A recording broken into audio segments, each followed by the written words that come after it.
Premsat.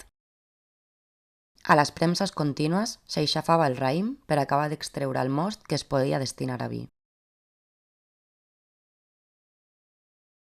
El raïm entrava per la part superior. Dos vits sense fi l'empenyien contra les parets interiors, i el most sortia per la part inferior cap als canals que el derivaven als cups. Les restes de raïm resultant, la brisa, es recollien pel lateral.